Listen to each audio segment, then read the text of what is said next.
ஹாப்பியாக ஒரு one day trip Milan இட்டலிக்கு போகலாம் அப்படின்னு சொல்லி ரெடியாகி போனோம். அதுவும் காரில். நாங்கள் செஞ்ச தப்பும் அதுதான், காரில் போனது. அங்கே போய் நாங்கள் ஒரு பார்க் ஹவுஸில் காரை பார்க் பண்ணி விட்டோம். அதுக்கு பிறகு நடந்தது எல்லாமே சம்பவம்.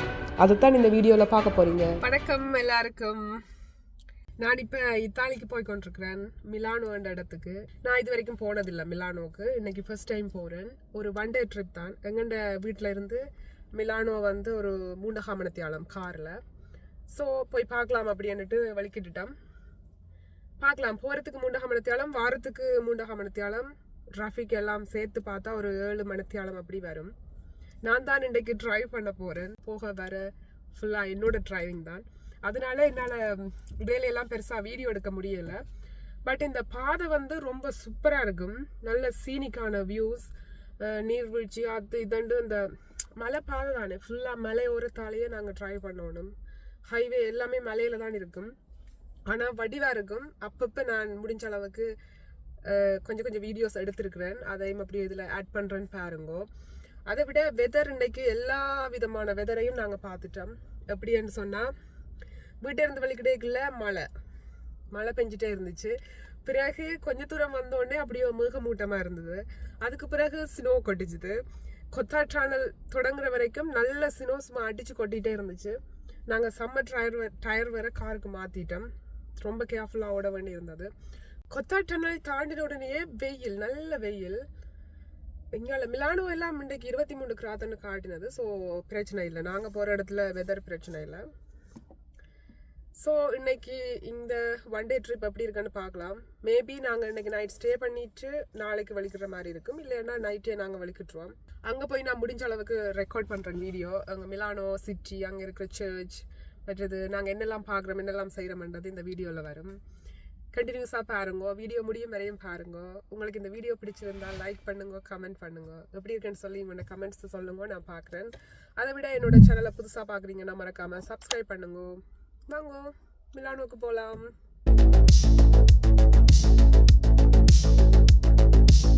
நாங்கள் இப்போ சாப்பிட போகிறோம். சாப்பிட்டுட்டு இன்னும் ஒரு 40 நிமிஷம் இருக்கு மிலானோக்கு போகிறதுக்கு. ஸோ அதுக்கு முதல் நாங்கள் சாப்பிட்டுட்டு போனால் அங்கே போய் காரை பார்க் பண்ணிட்டு அப்படியே சுற்றி பார்க்கலாம். நானும் ஒரு பைக் எடுக்கிறேன்னு இப்படி ஓடுறேண்ணே. இந்த மாதிரி ரோட் பைக்குக்கு தான் சரியாண்ணே, சும்மா பிச்சு கொண்டு போகும். அது இந்த ரோட் இல்லை, அது இன்னொன்று இருக்குல்ல, அந்த கொத்தாற்று பைக் ரைடர்ஸுக்கு அந்த பேர் இல்லை. நாங்கள் ஓடுறோமா? A few minutes later. என்ன வெயிலு, ஒரு ஊரதாய அப்படி அநியாய வெயிலு. ஓகே, இப்போ நாங்கள் எல்லைக்கு வந்துட்டோம். Swiss Italy border.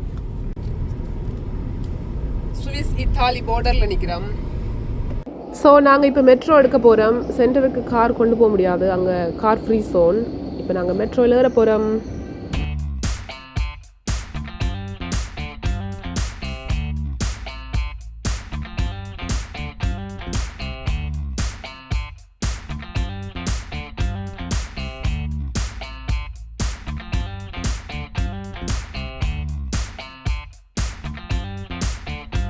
மூன்று மணித்தியாலமாக நாங்கள் கார் ஓடி இங்கே மிலானோவில் பார்க்க வந்தது இந்த கத்தீட்ரல்.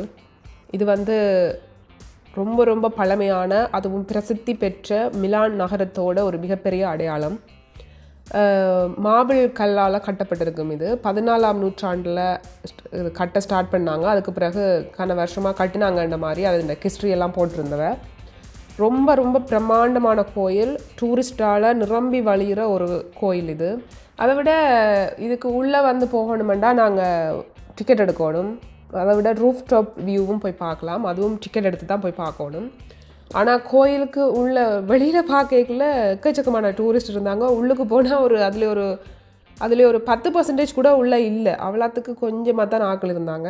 எங்களுக்கு போய் பார்க்கணுமென்னு இருந்தது, அதனால் நாங்கள் உள்ளுக்கு போனாங்க.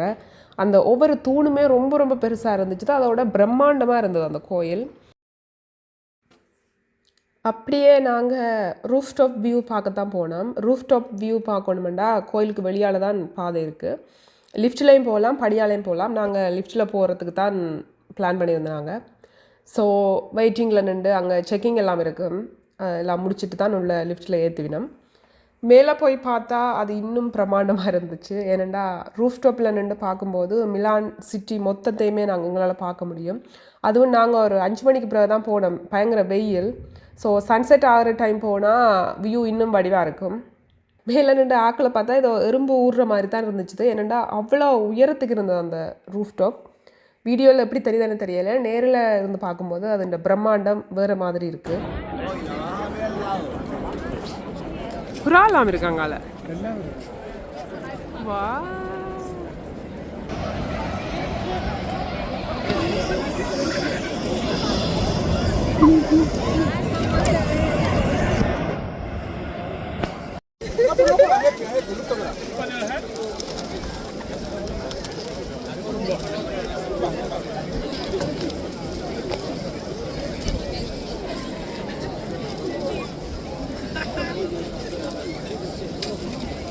இந்த ரெஸ்டாரண்ட்டில் டேபிளில் ஹேண்ட்பேக் கொழுவுறதுக்கு மேக்னெட் மாதிரி தான் இருக்கு. ஆனால் அதோட பேர் எனக்கு தெரியலை. ஓகே, அதில் வந்து நாங்கள் அங்கே ஹேண்ட்பேக்கை கொழுவிட்டு சைட்டில் அப்படியோ அந்த டேபிளோட அட்டாச் பண்ணி விடுறது. அது ஒரு நல்ல ஐடியா.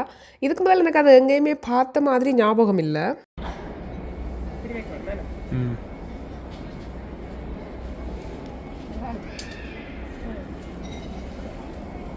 இதுதான் திரமிசு.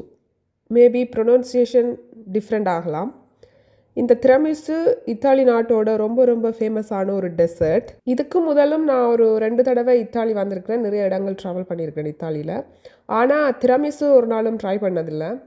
சரி, இந்த வாட்டி ட்ரை பண்ணி பார்க்கலாம். நாங்கள் சுவிஸில் சாப்பிட்ற அதே மாதிரி தான் இங்கேயும் டேஸ்ட் இருக்கான்ட்டு எனக்கு ஒரு க்யூரியஸாக இருந்தது. அதனால் ஆர்டர் பண்ணி நான் சாப்பிட்டும் பார்த்துட்டேன். நான் சுவிஸில் சாப்பிட்ற திரமிசுவுக்கும் இங்கே சாப்பிட்ற திரமிசுவுக்கும் ரொம்பவே டிஃப்ரெண்ட் இருக்கிற மாதிரி எனக்கு ஃபீல் ஆகுது. டிஃப்ரெண்ட் இருக்குது, டிஃப்ரெண்ட்டாக தான் இருக்குது. ஆனால் எனக்கு சுவிஸில் சாப்பிட்ற திரமிசோட டேஸ்ட் தான் பிடிச்சிருக்கு.